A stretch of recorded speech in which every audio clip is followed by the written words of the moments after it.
Assalamualaikum warahmatullahi wabarakatuh. Kita akan lanjutkan kuliah meteorologi besi dan baja masih di BOF Basic Oxygen Furnace. Kita akan melihat proses detail bagaimana lens itu didesain di BOF ini. Ini sebelumnya kita sudah melihat tahapan proses dari BOF ini. Yang pertama adalah diumpankan scrap-nya.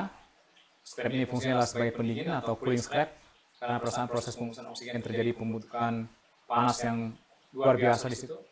Evolusi dari panasnya. Panas ini kalau misalnya tidak didinginkan dengan menggunakan scrap, tentu saja refraktori akan lebih cepat aus atau temperatur di bagian akhir proses bisa mencapai lebih dari 1800 Celcius. Jadi tidak diinginkan, makanya harus tambahkan scrap untuk pendingin. Jadi ditambahkan di bagian awal karena di bagian tengah tentu saja akan mengganggu proses, apalagi kalau misalnya scrapnya basah itu akan menyebabkan terjadi ledakan. Jadi pertama ditambahkan scrap, kemudian diumpankan hot metalnya. Setelah itu dihembuskan oksigen, kemudian dilakukan proses sampling, kemudian tapping metal, dan juga dilakukan proses penambahan dari alloy, dan juga dioksidasi dilakukan di situ. Dan terakhirlah slagnya dituang.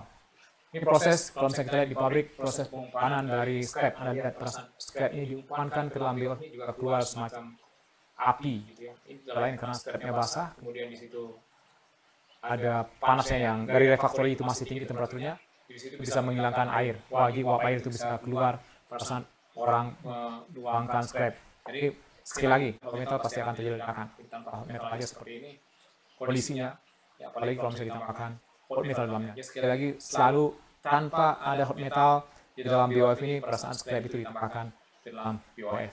Kalau misalnya scrap itu kering, tidak ada masalah. Tapi kalau misalnya scrap basah itu yang menjadi masalah. Scrap kering, sekali lagi, karena scrapnya basah, scrap itu biasanya dari scrap yard, di luar, kena hujan, ada air yang terperangkap di situ. Itu yang akan menyebabkan terjadinya ya, api seperti ini, ya, atau uap air yang seperti ini yang keluar dari furnace. Padahal BOF-nya sendiri adalah kamar kosong. Kemudian setelah itu baru diumpankan atau dituang hot metal yang sudah dilakukan proses desipulsasi umumnya tergantung dari kandungan sulfurnya. Ini kelihatan ya orang yang berdiri di situ. Kelihatan ini orangnya tingginya sampai segini. Ini kelihatan kerennya, saya tahu ini berapa ton, mungkin sekitar, kalau saya melihat kondisinya bisa sekitar 180 ton atau sekitar 200 ton dari besar dari converter atau jumlah dari hot metal yang terdapat dalam ladle itu yang akan dituang ke dalam BOF. Yang berikutnya adalah proses pengumbusan oksigen. Jadi proses pengumbusan oksigen ini jelek ini, tapi ini memberikan informasi bahwa perasaan oksigen dihembuskan, kelihatan lensnya juga. Ini tanpa melakukan atau tanpa adanya secondary dusting. Jadi debu itu kemana-mana. Ini zaman dahulu seperti gitu. Yang baru, ini ada tutupnya. Di bagian luar ini ada tutupnya. Sehingga perasaan proses yang hembusan oksigen ini, primary dusting itu ada di bagian dalam, yang didingkan dengan air. Kemudian ada secondary dusting sehingga tidak ada debu yang keluar kemana-mana. Ini sekali lagi teknologi yang lama ya, kalau misalnya seperti itu kondisinya. Tidak ramah lingkungan. Nah, perasaan dihembuskan oksigen, di sini area di mana antara oksigen itu ketemu langsung dengan metalnya, disebut dengan hot spot, di sini temperaturnya akan tinggi. Di bagian ini juga akan terjadi FeU, oksidasi dari FeU ini akan keluar ke sana, dia akan mengantarkan oksigen ke bagian lain sehingga bisa juga melakukan proses dioksidasi atau bisa juga melakukan proses dekarbonisasi atau proses untuk menghilangkan pengotor-pengotor dari metal ini di tempat lain. Jadi ini kalau misalnya kita lihat proses pengumbusan oksigen, ini ketinggian dari metalnya, jadi kira-kira ketinggian metalnya 1/5 dari ketinggian dari BOF atau energy converter. Sisanya memang harus dibuat yang agak tinggi supaya mempunyai tempat yang cukup untuk terjadi proses yang namanya slag foaming atau boiling. Pada saat terjadi pembentukan CO ini akan membuat slagnya itu menjadi mengembang. Di sini juga butuh penambahan CAO untuk mengatur basis dari slag. Kalau misalnya tanpa CAO ini akan rawan terjadinya slopping. Slopping itu maksudnya adalah lelehan dari sini itu bisa keluar, bisa tumpah ini. Dia membuih menjadi busa dan bisa keluar dari hulu dari elevator. Walaupun kita lihat ketinggian itu cukup sebenarnya ya, sangat besar ini untuk area untuk mengantisipasi adanya slopping ini. Di sini terjadi reaksi silikon ditambah dengan oksigen itu yang pertama berlangsung, kemudian karbon tambah oksigen, selanjutnya adalah mangan tambah oksigen, dan terakhir adalah P menjadi P2O5 ditambah dengan oksigen juga. Jadi reaksi pemurnian yang berlangsung pelan-pelan. Nah ini yang sebelum disampaikan dengan adanya secondary dusting, jadi ini proses ini ditutup pintunya nih, ditutup ke sini, dan juga ada saat pintunya ditutup. Ini ada primary dedustingnya di sini. Nah, proses yang ini tadi ini proses tanpa adanya secondary dedusting. Jadi primary dedusting selalu ada yang bentuknya seperti yang kecil ini ya di bagian tengah yang langsung menyedot begitu keluar gas itu langsung disedot di situ.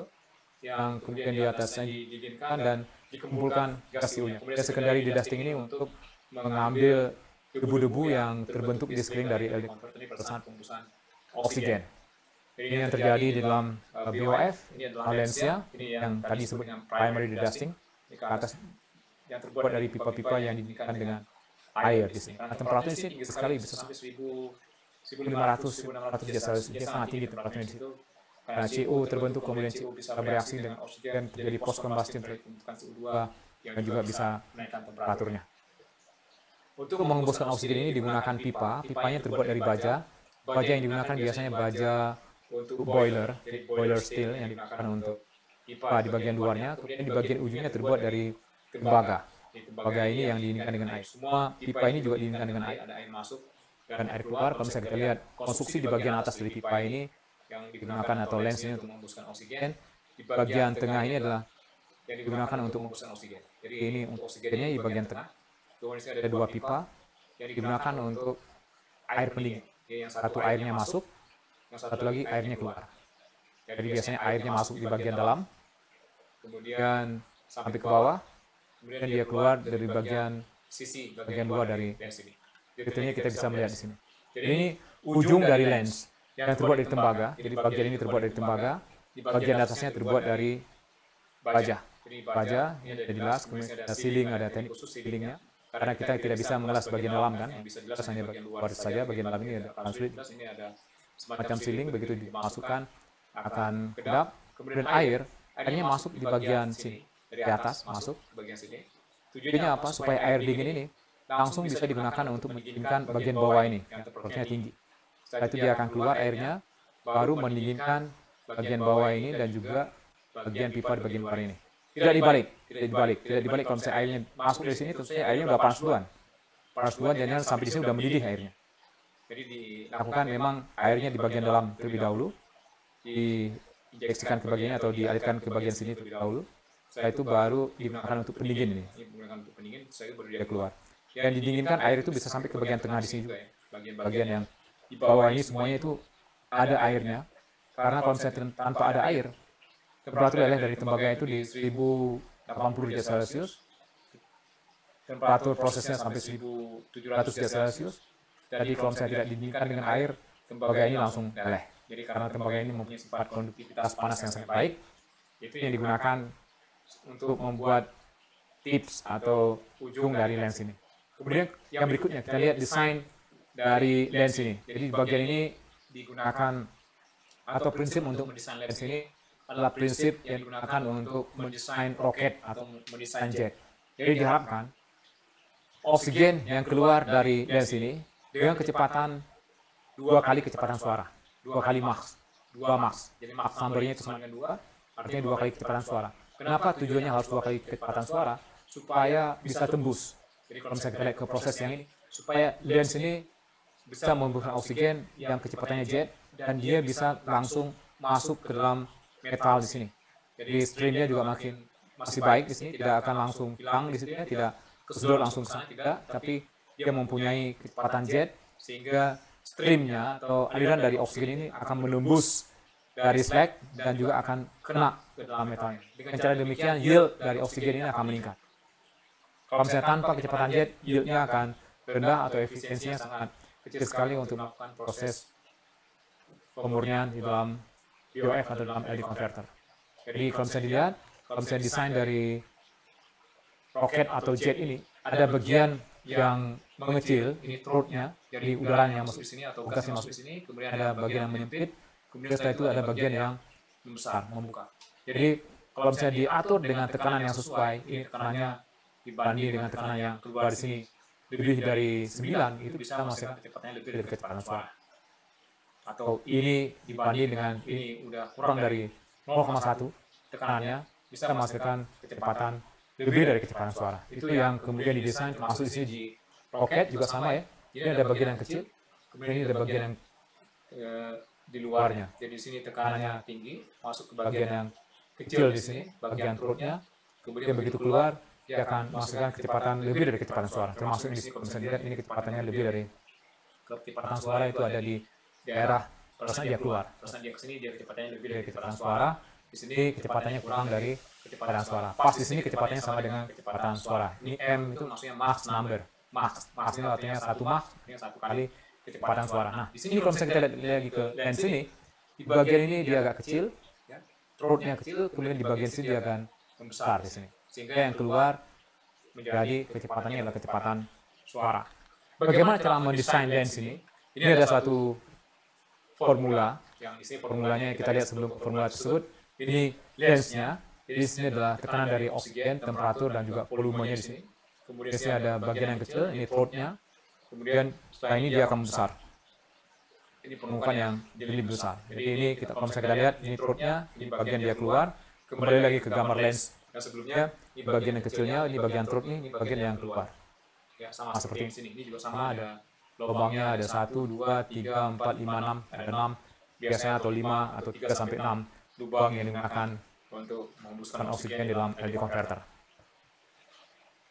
Yang diharapkan untuk pembuatan baja ini, Mach number-nya ini MA ya, Mach number maksudnya, itu berkisar antara 2 sampai 2,4. Ini range yang digunakan untuk pembuatan baja. Ada di sini, steel making.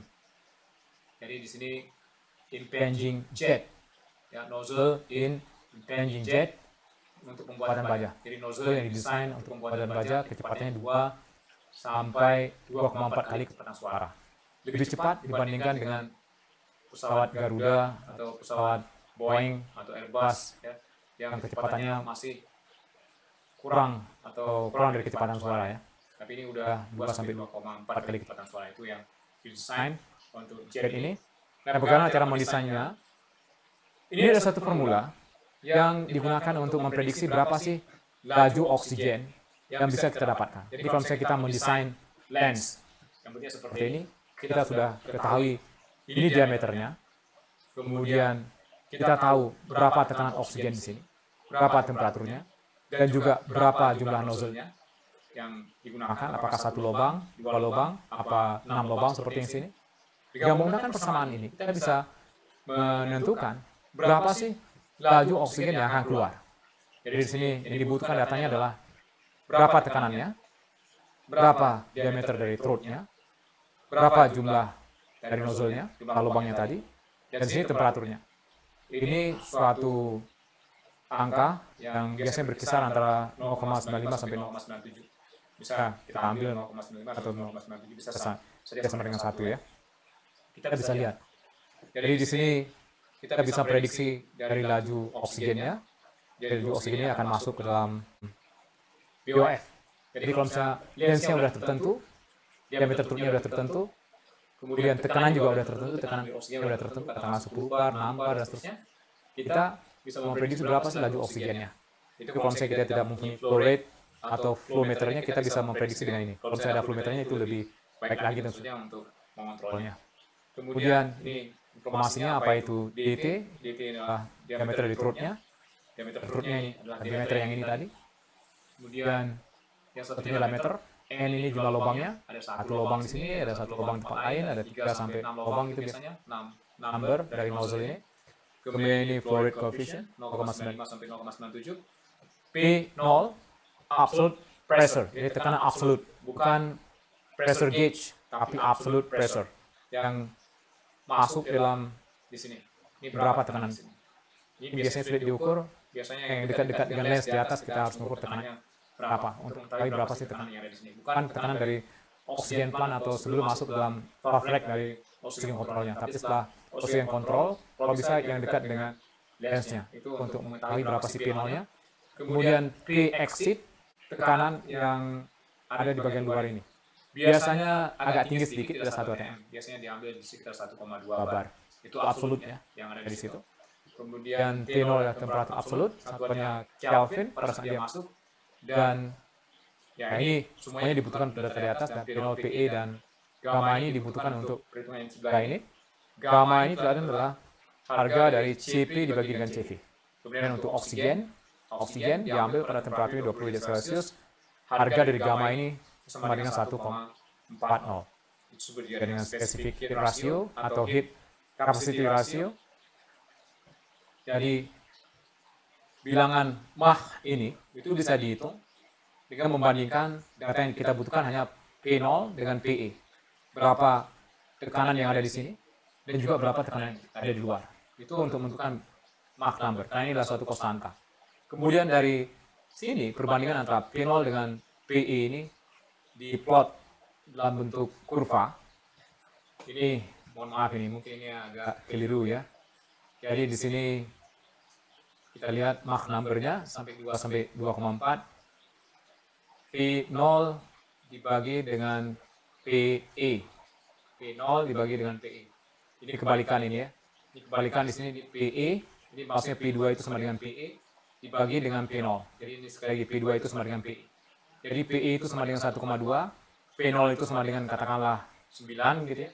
1,2 dibagi 9. Itu harganya pasti kurang dari 0,2. Kalau misalnya harganya kurang dari 0,2 di sini, apalagi kurang dari 0,1, kita bisa mendapatkan kecepatan dari oksigen itu 2 sampai 2,4 kali atau di bagian bawah di sini. 2 sampai 2,4 kali kecepatan bersuara. Sekali lagi, ini P2 ini sama dengan PE di sini ya. PE dibagi dengan P0, ini dari buku yang lain, simbolnya lain, harusnya diubah. Mohon maaf nih, saya tidak sempat mengubah di sini.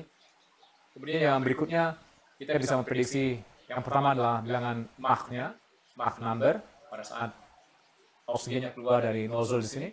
Kemudian kita punya informasi yang di atas ini untuk menentukan kalau misalnya kita tahu berapa sih diameter dari throat ini, kita bisa memprediksi berapa diameter yang keluar di sini. Diameter yang keluar di sini disebut dengan exit, ini luas permukaan dari exitnya, ini luas permukaan dari throatnya. Yang pertama kita tahu diameter dari throatnya, kemudian kita bisa menghitung luas permukaan dari throatnya. Tentu saja dengan menggunakan data dari PE dan P0 ini, dari PE, P0 dan juga dari gamma, kita bisa memperkirakan berapa sih luas permukaan dari exit. Kalau misalnya luas permukaan exit ini kita dapatkan, tentu saja kita bisa menghitung berapa diameter dari exit ini. Itu penjelasan dari formula ini. Kemudian yang berikutnya, kalau misalnya kita tahu sudut bukaannya, di sini berapa sudutnya, kita bisa memperkirakan berapa panjang dari sini ke sini. Dari sini, ya dari saat dia keluar ke bagian sini berapa panjangnya. Kita juga bisa memperkirakan. Pada saat kita mendesain lens. Ini data yang ada di pabrik di dunia yang digunakan. Jadi ini adalah oxygen lensnya di sini P0, kemudian sini adalah P exitnya, kemudian ini diameter dari throatnya juga di sini. Di sini kita bisa menghitung luas permukaan dari throatnya dan juga luas permukaan dari exitnya. Kemudian theta ini adalah sudut bukaan. Jadi ini kelihatan ini ya. Kalau misalnya tarik garis lurus ke bawah, ini ada sudutnya. Jadi sudut ini kita, kalau misalnya ini kita ketahui diameternya, tentu saja kita bisa memperkirakan panjang atau jarak dari sini ke bagian throat di sini. Kita bisa dihitung. Nah ini datanya dari banyak pabrik di dunia, terutama ini yang kalau misalnya kita lihat adanya di Belanda, di IJmuiden, ini dari British Steel, ini di Prancis. Jadi dari 3 pabrik tersebut, di Belanda, di Prancis, dan juga di British Steel. Kenapa 3 pabrik tersebut? Karena ini yang mengarang atau sumber dari ini adalah Profesor Rothboom, ini yang termasuk profesor di Delft University yang bekerja di Belanda, di British Steel dan juga di Corus di IJmuiden. Dan juga Brahmadio ini dari India, ya mungkin karena orangnya dari sana sehingga mudah sekali mengambil data dari pabrik mereka. Jadi ini laju dari oksigennya FU2 itu 915, kita juga bisa menghitung kalau misalnya kita ketahui tekanannya, kemudian kita ketahui diameter throatnya, kita ketahui temperaturnya, terus kita bisa memprediksi ini. Kalau misalnya menghitung tidak akan jauh berbeda, pasti ada perbedaan tapi tidak akan jauh berbeda. Kemudian dari situ kita bisa memprediksi berapa diameter dari exitnya, dari desain dari lensnya. Kalau misalnya kita lihat di Mach berdasarkan dari PU ini, berdasarkan dari PU dan juga PE, kita bisa tahu berapa DI-nya. Kemudian ini sudut bukaan yang ini tadi ya.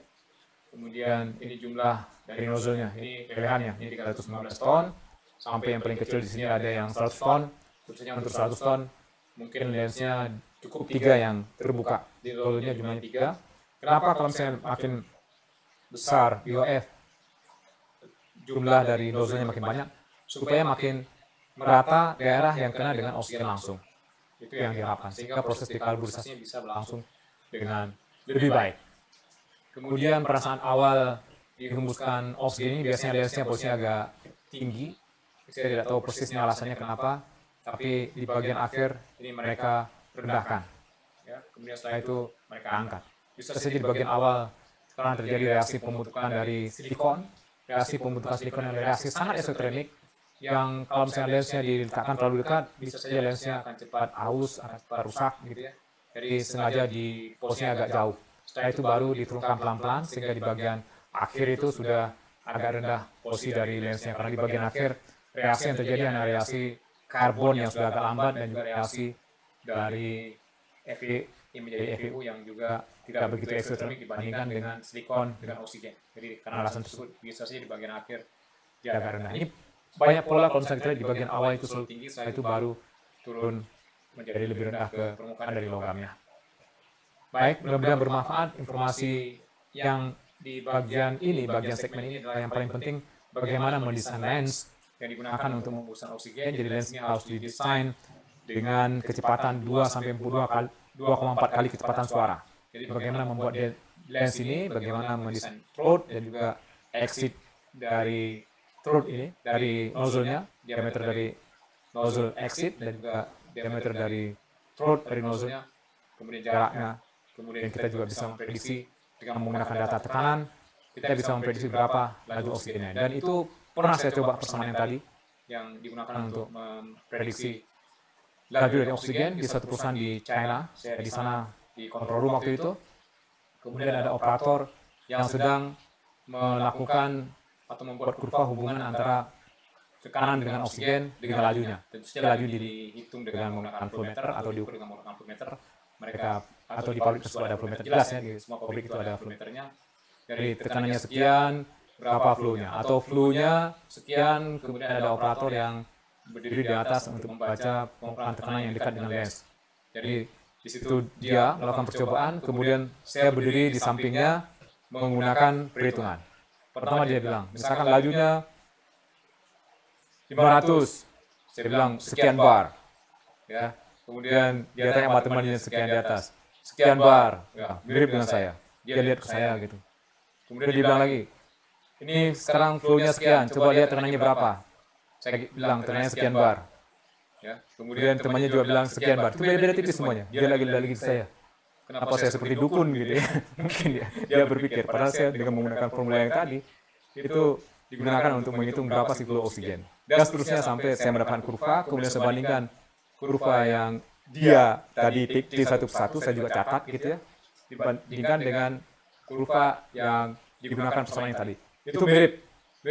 Ada perbedaan sedikit sekali antara yang dihembuskan, yang keluar oksigennya dengan menggunakan perhitungan yang mudah tadi, FO2 itu sama dengan dan seterusnya sebagai fungsi dari tekanan, dibandingkan dengan yang aktual dilakukan di pabrik. Dengan hasil tersebut, saya percaya bahwa persamaan yang tadi itu luar biasa benar, yang digunakan bisa memprediksi berapa sih laju oksigen. Baik, mudah-mudahan bermanfaat. Assalamualaikum warahmatullahi wabarakatuh.